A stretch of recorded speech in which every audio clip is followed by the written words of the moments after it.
Ruya an Nabi sallallahu alaihi wasallam anhu qala in anjakum yaumal qiyamah min ahwaliha wa muwatiniha aktsarukum ala shalah.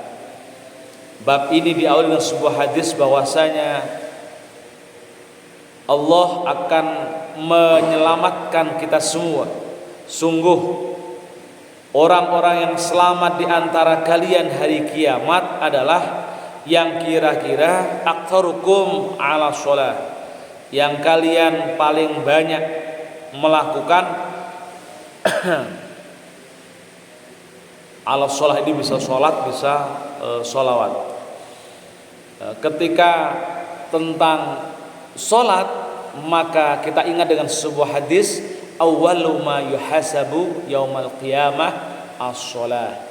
Awal pertama kali yang dihisab, dipertanyakan oleh Allah ketika masuk di yaumil akhirat itu adalah bagaimana sholatmu, bagaimana ibadahmu, lengkap apa tidak, benar apa tidak, basisnya ilmu atau hawa nafsu, itu ditanya semua.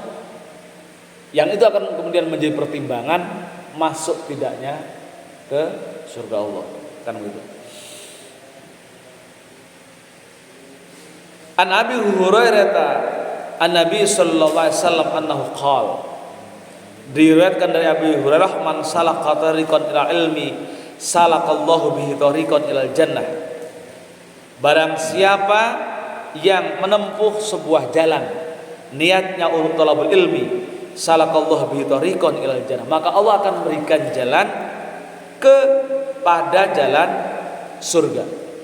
Jadi kita jalan hari ini dari rumah ke masjid niatnya thalabul ilmi, maka Allah saat itu memberikan jalan.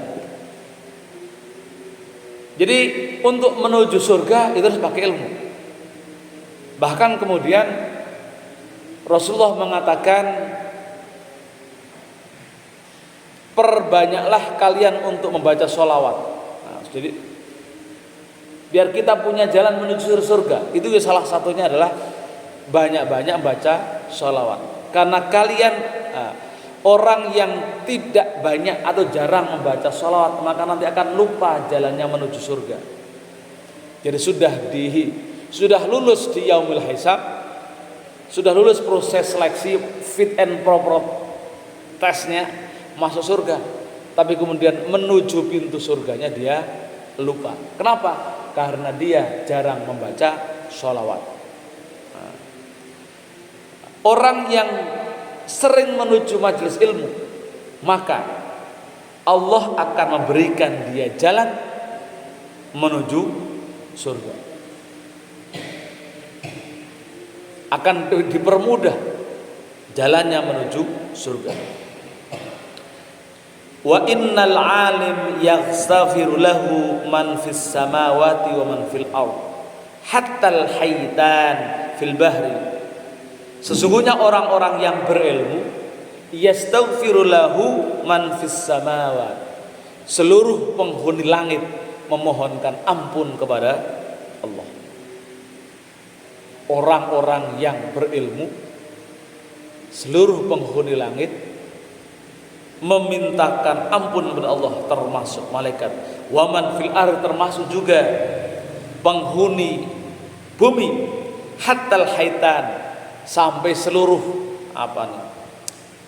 binatang hidup yang kecil-kecil fil bahri, di laut, itu juga melakukan hal yang sama. Di orang-orang yang tidak lelah atau punya semangat untuk menuntut ilmu, lalu kemudian dia menjadi alim, maka ia yastaghfir lahu man fis samawat wa man fil ard hatta al-haitan fil bahr. Seluruh warga langit, para malaikat maksudnya, itu memintakan ampun kepada Allah.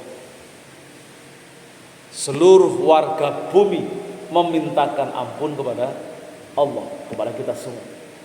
Sampai warga laut, dari binatang besar sampai kecil, semua memintakan ampun kepada, senangnya orang yang menuntut ilmu. Bahagia sekali. Dimintakan ampun. Makanya kemudian orang menuntut ilmu. Misalnya gini, orang duduk dalam majelis ilmu, atau baik belajar ataupun mengajar, ya, keluar diampuni dosanya tanpa harus mengucapkan astagfirullahaladzim. Jadi duduknya kita di dalam majelis ilmu diampuni dosanya. Kira-kira begitu. Maka asik, nggak usah beristighfar. Ya kalau sempat ya kita meluangkan secara khusus, ya nggak masalah. Tapi kita duduknya di majelis ilmu, ya meskipun sambil ngantuk-ngantuk, tetap dapat istighfar, ampun Allah. Innal ulama warasatul anbiya. Karena ulama, orang-orang alim itu menjadi pewaris para nabi.